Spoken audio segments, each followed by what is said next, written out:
Doctor کلیم بتائیے کہ اندرون سندھ سے 100 کے قریب میڈیکل آفیسرز کا جو ہے وہ ٹرانسفر کیا گیا ہے، جبکہ اندرون سندھ کی حالات صحت کے حوالے سے اتنے برے ہیں۔ اس کے بعد بھی ہم نے دیکھا کہ پروفیسر شاہد رسول نے جو ہے ان کا ٹرانسفر جے پی ایم سی میں کیا ہے۔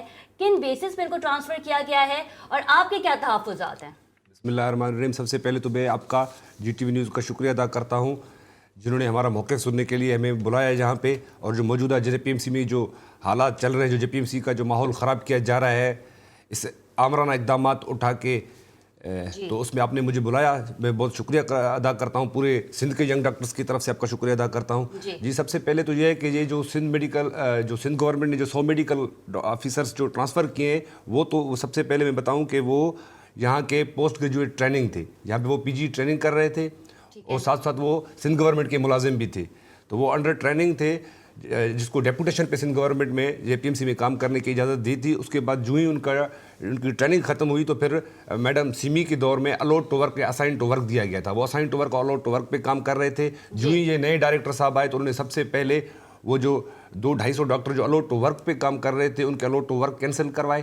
الاٹ ٹو ورک کینسل کروانے کے بعد انہوں نے وجہ نہیں بتائی گئی کوئی بھی، حالانکہ ایک طرف تو یہ صاف ظاہر ہے کہ جناح اسپتال کے اندر ڈاکٹرز کی اتنی شدید کمی ہے، ڈیفیشنسی ہے، اس کے باوجود بھی ان کے سب کے الاٹ ٹو ورک کینسل کروائے۔ پھر ایک نئی پالیسی لے کے آئے، انہوں نے 100 میڈیکل آفیسر کو ٹرانسفر اینڈ پوسٹ کیا۔ الاٹ ٹو ورک الگ ہے اور ٹرانسفر اینڈ پوسٹنگ الگ ہے۔ کن بیسس پر ان کو ٹرانسفر کیا گیا، وجہ کیا بتائی جا رہی ہے؟ وجہ یہی ہے کہ سندھ گورنمنٹ کا اس میں بہت اچھا کردار ادا کیا ہے کہ انہوں نے اپنے اسپتال اور ادارے کی میں جو ڈاکٹرز کی شارٹیج ہے اس کو کمی کو پورا کرنے کے لیے ایک اچھا اقدام اٹھایا، مگر اصل جو ہمارا جو بیسک اسینس جو مدعا ہے وہ یہ ہے کہ بھائی آپ نے جو ٹرانسفر اینڈ پوسٹنگ جو کی ہیں ان کا کوئی خاص کرائٹریا کون سا سیٹ کیا ہے، وہ آج تک کوئی واضح نہیں ہے۔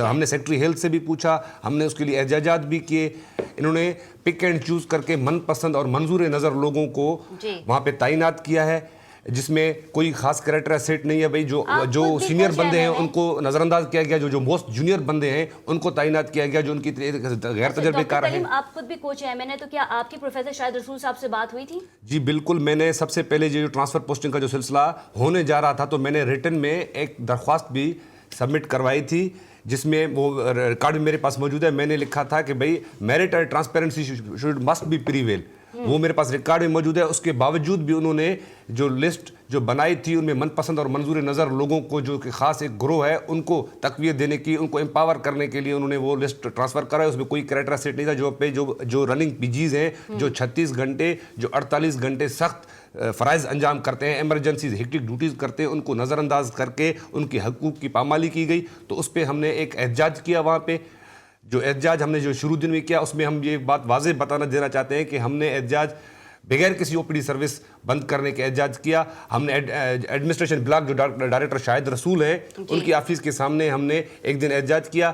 پھر ہم اگلے مذاکرات جب اس دن ہمارے ہوئے تو انہوں نے کہا کہ آپ اپنی لسٹ جو ڈاکٹر رہ گئے ہیں جو کرائٹریا پہ سیٹ ہو رہے ہیں آپ ان کی لسٹ لے کے آؤ، میں آپ کا بھی سیکٹری ہیلتھ سے بات کر کے آپ کی منظوری اپروول دلواتا ہوں۔ جو ہی ہم وہاں پہ دوسرے دن گئے تو وہاں پہ پہلے ہی ہمارے لیے ایک فیلڈنگ سیٹ کی تھی، مختلف تنظیموں کو بلا کے ہمارے اوپر حملہ آور ہوئے، ہمارے بہنوں پہ کی عزت کو پامالی کی گئی جو اپنے حقوق کے لیے اٹھ کھڑے ہوئے تھے۔ یہ بھی ڈائریکٹر صاحب اوپر خود واچ کر رہے تھے، مختلف ایجنسیز ایس ایچ او سب وہاں پہ واچ کر رہے تھے، مگر کسی نے کوئی ایکشن نہیں اٹھایا، کسی نے کوئی ایف آئی آر نہیں لی۔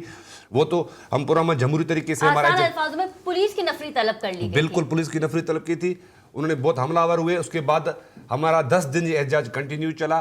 ہم نے کہا کہ بھائی انہوں نے ایک پھر بیچ میں تنظیمیں آئی، انہوں نے ہمارے جو ہے مذاکرات کروائے ڈائریکٹر صاحب کے ساتھ۔ ڈائریکٹر صاحب نے یقین دہانی کروائی کہ بھائی یہ 100 ٹرانسفر پوسٹنگ جو ہو گئے آپ ان کو نہ چھیڑو، باقی جو ویکنٹ پوسٹیں ہیں۔ آپ کے ساتھ ہی ڈاکٹرز پہ ایف آئی آر بھی کٹوائی گئی ہے؟ جی وہ بعد کا ہے سر میڈم، وہ بعد میں ہوا جب ہم نے یہ مطالبات ہم نے جب منظوری کے لیے یقین دہانی انہوں نے کروائی تو انہوں نے اس کے بیچ دوران ایک سیکٹری ہیلتھ کے ساتھ ہماری میٹنگ بھی طے پائی۔ سیکٹری ہیلتھ صاحب نے اور ڈائریکٹر صاحب نے اس بات کو انڈورس کیا کہ جو تعیناتی جو 100 ٹرانسفر پوسٹنگ جو تعینات ہوئے ہیں وہ بالکل کسی خاص کرائٹریا پہ نہیں ہے۔ انہوں نے خود اس بات کی نفی کی تھی کہ بھائی یہ جو ہے کوئی خاص کرائٹر سیٹ نہیں، اس میں باہر کے بندے جو جہاں کے جو پوسٹ کے جو ٹریننگ تھے ان کو نظر انداز کر کے باہر سے بندے لا کے انہوں نے پوسٹ کیے، تو لہٰذا اس لسٹ کو ریکنسیڈر اور ریویو کریں گے۔ ہم دوسرا نیکسٹ کرائٹریا سیٹ کریں گے جو میرٹ پہ مبنی ہوگا، اس میں اکیڈمک کاؤنسل اور تمام ہیڈ آف ڈپارٹمنٹس کو بھی انوالو کریں گے۔ ان کی ریکمنڈیشنز لی گئی اور وہ لسٹ اوپر سیکریٹریٹ تک جا چکی ہے، مگر اس کی کوئی پیش رفت نہیں ہوئی۔